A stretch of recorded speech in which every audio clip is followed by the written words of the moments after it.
Halo sahabat, mudah-mudahan tahun 2023 ini tahun yang penuh berkah.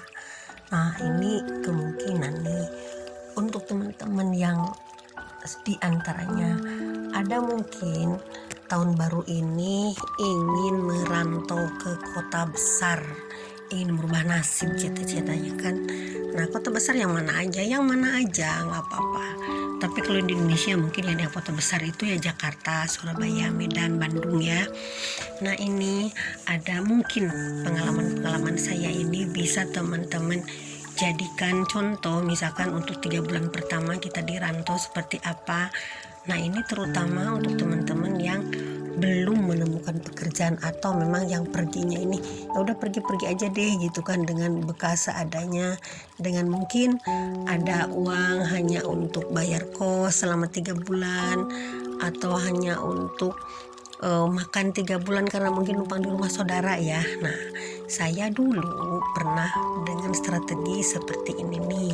Mudah-mudahan ini teman bisa mengambil insight-nya dan mungkin sedikitnya bisa meniru langkah saya. Apa sih yang saya lakukan di Jakarta selama belum punya pekerjaan dan belum pernah ada panduan atau hanya ngikutin langkah kaki aja.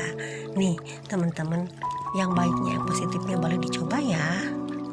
Yang pasti untuk melangkah ke kota besar ada hal-hal yang teman-teman harus perhatikan. Apa yang harus dibawa, apa yang harus dipersiapkan. Pertama, kita harus membawa KTP teman-teman ya. Kalau yang udah punya paspor, bawa itu paspornya. Juga kalau misalkan sudah ada keluarga di Jakarta ya bikin domisili di Jakarta ya. Lalu keduanya, siapkan peralatan mandi. Ini kecil sebenarnya, tapi ini sangat urgent ya, sangat penting. Lalu persiapkan pakaian misalkan untuk masa seminggu. Jangan sampai nanti setelah di Jakarta harus beli, karena di Jakarta ini kan apa-apa mahal, kecuali kalau kita sudah tahu yang murah di mana gitu. Tapi daripada nanti uang harus dipakai untuk membeli pakaian yang nyatanya tidak terlalu penting dan ada yang bisa dibawa dari kampung, ya sudah dibawa aja gitu kan. Jadi itu persiapan properti yang harus dipersiapkan minimal untuk keperluan sendiri. Jangan sampai nanti setelah di Jakarta aduh bingung untuk beli sandal jepit aja misalkan duitnya udah habis. Jadi ini memang perlu disiapkan teman-teman ya. Apalagi kalau di Jakarta ini kan kita semuanya serba beli, ke toilet aja kita bayar gitu kan. Bayarnya pun bukan 1.000, 2.000, 3.000, sekarang kan udah lebih mahal lagi. Lalu juga persiapkan itu kartu vaksin ya, 1, 2 sampai booster kalau yang sudah booster ya. Meskipun sekarang tidak terlalu ketat di Jakarta, tapi gedung tertentu tetap memerlukan vaksin, apalagi dibilang pekerjaan. Banyak yang menganjurkan mensyaratkan harus ada surat vaksin teman-teman ya, meskipun memang tidak seketat dulu sih. Jangan takut jadi yang ke Jakarta aja sekarang, itu saran dari saya. Karena ada teman saya dari Medan ketakutan sampai sekarang dia nggak mau lagi ke Jakarta aman kok, nggak ada apa-apa ya, silahkan aja ke Jakarta terbuka untuk semuanya, untuk semua orang. Lalu ketiganya, ini hal yang paling penting sih menurut saya ya, terutama untuk safety diri sendiri. Persiapkan mental. Nah, kalau di Jakarta harus dipersiapkan mental baja, karena di Jakarta ini disebut keras ya keras, disebut lembek ya lembek. Jadi mana kitanya gitu kan. Yang penting di Jakarta ini bisa bersosialisasi dengan orang berbagai kalangan, hidup kita tidak akan susah. Malah menurut saya sih masih susah di kampung ya. Kalau di Jakarta ini yang penting kita fleksibel, nggak usah pilih-pilih pergaulan, nggak usah pilih-pilih pekerjaan. Yang penting kita ini bisa hidup di Jakarta, dan itu terutama harus mempersiapkan mental yang tinggi teman-teman ya. Ini mental ini sangat penting teman-teman ya, karena hidup di Jakarta ini sangat-sangat diperlukan sikap-sikap yang benar-benar kuat, jiwa-jiwa yang benar-benar kuat. Nah, kemudian mungkin ada teman-teman yang berangkat ke Jakarta ini benar-benar ngikutin kata hati, ngikutin kaki ya. Jadi belum ada pekerjaan yang pasti, uang juga terbatas. Nah, coba langkah saya begini teman-teman ya. Saya pertama dulu ngekos di tempat yang kelasnya menengah lah. Kalau di Jakarta dulu kelas-kelas 800.000 udah menengah ya. Kalau sekarang itu udah 1,5 juta sampai 2 juta itu kosan itu.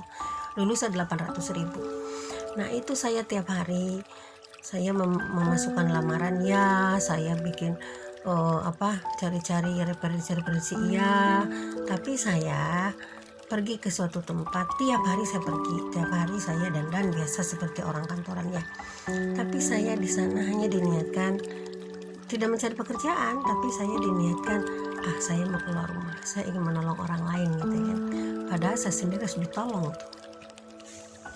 So sweet banget kan, kita sendiri masih tolong orang lain tapi kita ingin menolong orang lain. Nah dicoba aja strategi seperti itu, karena saya praktisi loa ya, saya coba seperti itu. Saya pergi keluar rumah, lalu saya sapa orang-orang di jalan, saya senyum sama orang-orang, saya sapa semua orang gitu kan, tidak terkecuali. Ada orang-orang nyebrang saya seberangin, ada orang-orang yang meminta, yang ngamen, saya tidak pernah tidak memberi, saya kasih meskipun hanya 1.000 perak, 500 perak, saya tetap memberi. Kalau ada kesempatan, ada uang, misalkan saya lagi makan di warteg, punya uang lebih, saya bayarin tuh yang makan satu orang misalkan gitu. Jadi intinya kita keluar rumah itu berbuat kebaikan aja. Nah lalu saya sampai meningkat, saya punya uang nih, saya juga melihat orang-orang, kok orang-orang seperti itu ya gitu kan, sampai mereka kasih makan kucing di stasiun. Akhirnya setiap hari saya bawa Whiskas tuh, bawa makanan kucing.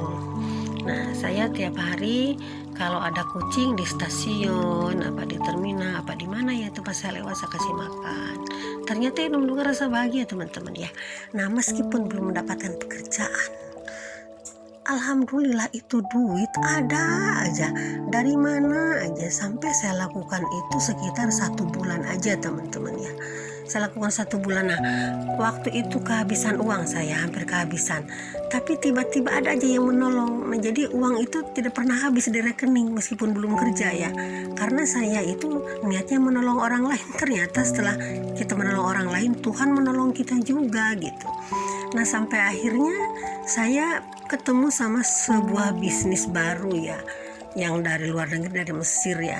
Itu pun tidak sengaja, ketika itu saya sudah masuk di bisnis umroh ya, tapi belum jalan. Nah saya ditawarin teman, diajak teman orang Mesir, saya ikut bisnis itu. 1 bulan keduanya boom teman-teman ya, langsung waktu itu penghasilan bulanan saya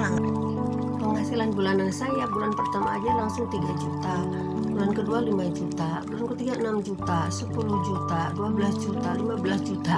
Nah di saat orang lain COVID tidak punya uang, penghasilan saya malah 300% aja tiap bulan teman-teman ya.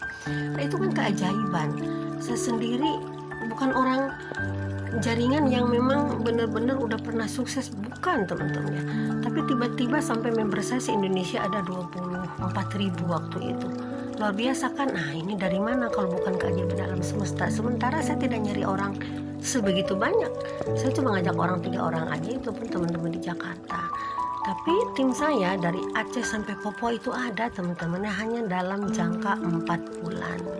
Nah jadi saya percaya sekarang tidak kita harus jor-joran mencari kerja, tapi kita memberi dulu, menolong dulu sama siapapun, termasuk sama kucing, sama siapapun.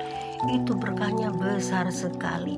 Dan kebiasaan itu sampai sekarang saya tidak pernah melewatkannya dan tidak pernah melupakannya. Saya tiap hari sekarang kalau ada uang selalu bawa makanan kucing di tas. Nah kayak kemarin nih ada keajaiban, saya beli makanan kucing kan nggak ada yang besar tuh, hanya ada yang kecil tuh di warung itu 5.600. Saya beli 5.600, sudahlah paling juga untuk 3 ekor kucing saya pikir. Ternyata iya, pas saya jalan ke Jakarta Selatan ketemu 3 ekor kucing, saya kasih tuh itunya makanan kucingnya. Luar biasa teman-teman ya, itu kucing makan dengan lahapnya. Saya senang dong, saya bahagia dong, alhamdulillah saya bisa berbagi hari ini gitu kan. Seandainya saya ada makanan kucing lebih besar, tentunya saya akan beli lagi gitu kan. Nah selepas itu ya setelah saya berdiri, lalu saya jalan ke tempat teman saya. Belum saya nyampe ke rumah teman saya, ada SMS, ada teman saya transfer, katanya nih buat makan hari ini 50.000. Alhamdulillah, ternyata saya beli 5.600 itu gantinya dari Tuhan itu 50.000. Ternyata memang sedekah ini gantinya 10 kali lipat seperti yang Tuhan janjikan. Nah tapi kita pun jangan pamrih, kalau mau sedekah memberi aja teman-teman. Nah, itu pengalaman saya, mudah-mudahan teman-teman bisa mengambil insight-nya, mudah-mudahan yang baiknya bisa teman-teman tiru ya. Dan mudah-mudahan juga teman-teman yang merantau ke kota besar, kota apapun itu akan mendapatkan pertolongan dari manapun. Dan pengalaman saya, sebelum kita ditolong orang lain, kita menolong dulu orang yang lainnya. Karena setelah kita menolong orang, tentunya alam semesta pun akan menolong kita dengan ikhlas dan dengan kelimpahan yang berlebih dan dengan berlipat-lipat ganda, teman-teman ya. Oke teman-teman ya, sekian dulu video singkat dari saya, semoga berguna untuk teman-teman ya. Di tahun yang baru ini 2023 ini mudah-mudahan kita semua mendapatkan berkah lebih besar. Mudah-mudahan kita mendapatkan hal-hal yang kita inginkan ini semuanya terkabul. Tak terkecuali anak yang masih sekolah, yang masih kuliah, mudah-mudahan keinginan dan cita-cita kalian segera tercapai teman-teman ya. Oke, sekian dulu. Wassalam, bye for